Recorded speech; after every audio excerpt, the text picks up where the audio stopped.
Hiya, I'm Jasper, and welcome to your video review for The Equalizer.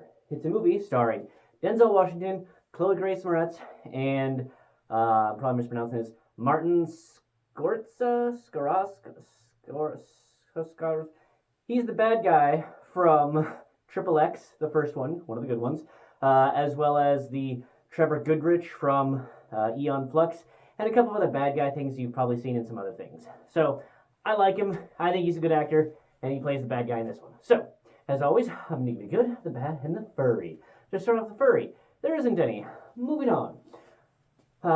So, the basic premise of this movie is that Denzel Washington clearly has some sort of mysterious past as a, like you don't really understand what his past is exactly, but like you can tell, and this is one of the things that I love about really good filmmaking. Like you could tell that they had really good filmmakers in all aspects of this movie because they showed so much about his personality and who he is and what he does just through like the opening few minutes where it's just him in his apartment going to work, and like you get a sense that like this guy, not a bad guy, but this is not the genuine him, in the sense that like that's not what his calling is. Like working at a Home Depot knockoff is not his calling. And you can tell that he's just watch the opening few minutes, and I think that is just so well done. I don't think this is a spoiler, but it's a little bit further in. But basically, he has some type of like, he used to be doing something for either the government or for private contractor type thing that involved a lot of, being very good at killing people. And so it's really fun to see that like established where, he's not a crazy person, he's not an evil person, but you can tell from the setup how he is different from most folks. But he's still a likable guy, and that's one of the things that I enjoyed about this, is that, he's a guy who's trying to live this life, even though that's not really what he is. And I think that this movie does a very good job of showing, but I will say that it is a little heavy-handed in some things, but in a way that I really didn't mind. So, like, one of the things that they make a point of, and I still think that this is far enough in the beginning that I don't really consider it spoilers, but, like, he's reading a book called The Old Man and the Sea, and, one of the other characters is like, hey, man, why doesn't the character just do this, that, or the other thing? And he's like, old man's got to be the old man, fish got to be the fish, and it's things like that where you're like, like, I get it. It's a little heavy-handed, but I like it. I like what you're saying about this. So, he's just trying to do this, and then through various circumstances that I don't want to get into, his life starts to have to address people such as, like I mentioned, the bad guy in this film. And this movie, I think, could also be described as like an adult Home Alone. Not quite the, like, I'm going to defend this castle sort of thing, but in the inventive ways of violence being used. It's not just all guns. It's clever uses of items and things that are available at, say, a Home Depot knockoff.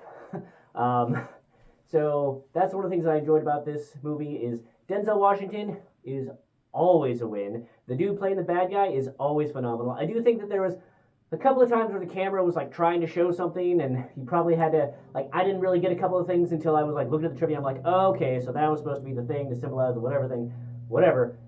But it wasn't too distracting. Like, it wasn't like, what the fuck is going on here? What? Okay. But it was just kind of like, all right. But then once I read the trivia, I was like, oh, I'm just uncultured, and that's why I didn't get that. So it did add to my enjoyment once I got what they were going for. But in general, I think they do a really good job of setting up the bad guy as a scary motherfucker.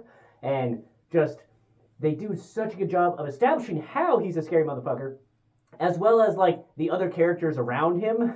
That, like, I mean, to just kind of break it down, like, imagine if you saw some, like, badass dude who's just like, fuck you people, and just, like, maybe that's not the best way to do badass, but you get what I'm saying. Like a dude who's not afraid of anybody and is just like willing to just fuck people.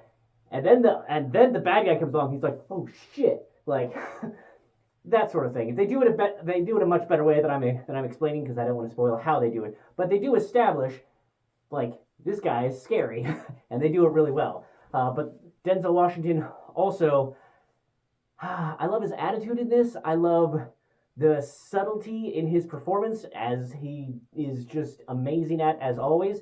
And then he does a good job when he has to kick butt. And I really appreciated that. There's the Home Alone aspect of it, but there's also a bit of the Sherlock Holmes, like the Robert Downey Jr. Sherlock Holmes, of like the calculating for fights. You get a little bit of that in there, and I don't know which came first. I don't really care which came first because I like how they implemented it in both movies and that they didn't overuse it in either movie. I thought that it was very well done. And then Chloe Grace Moretz is just, she's fantastic in this, as always. I love what she has in it. She's not playing Hit Girl. She is not playing Hit Girl. If you go in there expecting Hit Girl, that's not it. Go watch Shadow in the Clouds if you want to see her kick ass again in a separate kick ass movie. But so she doesn't play that, but she does very well with her part, and she really makes you care, but also see that different type of strength that she has. So awesome job there. The pacing is great, and the music just super adds to the individual things. There's also a henchman in there that I've seen you as a henchman in a few other things, and it's great that you're getting more henchman work. So it's fun to see that, to be a character where I kind of recognize you. You got that recognizable henchmanness to you. Good job. Good for you. But yeah, this movie it's one of my favorite movies in how the pacing is, the action, just how it's shot. Like I said, it's a little bit over the top, a little heavy-handed in things, but in such an enjoyable way that I can understand why they made a sequel. I don't plan on rewatching the sequel anytime soon because I remember not particularly caring for it. Not as bad as the Jack Reacher 2. Like, Jack Reacher 2 is god-awful compared to Jack Reacher 1. But this one, I like how the storyline wraps up, and I felt that it was a very good job of kind of finishing out the characters' stories that you wanted, as well as kind of answering some questions that a lot of times movies that are setting up for sequels, they purposefully don't answer because they're like, well, I feel like they're like, but we could use that for the sequel, so let's not explain that, or let's not solve that bit of hanging thread that would definitely fuck everything up if we didn't. But in this one, they're like, nah, we're going to wrap things up. They still leave room, they clearly made a sequel, but they still leave room, a logical room for a sequel, but without leaving you unsatisfied that like, okay, it's like if Armageddon was like, yeah, we sent those astronauts to the asteroid. Yeah, they'll probably succeed. But if they don't, like, well, maybe the Earth dies. Not quite that scale, but you get what I'm saying. They don't leave the big hanging thing of like, okay, but there's the thing coming. It would be... So they don't do that in this one. But yeah, excellent movie, really good pacing.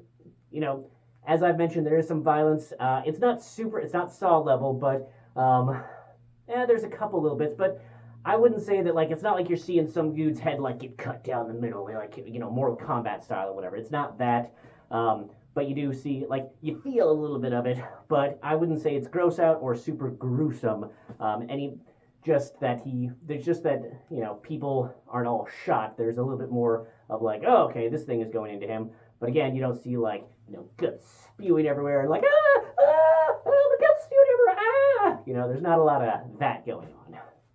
So, have you seen this? Did you like it? Hopefully you did. If not, hopefully my reviews helped you to decide to go see it. But that's all I have for this one. Thanks for coming. Thanks for watching. Hope to see you at the next one. Bye.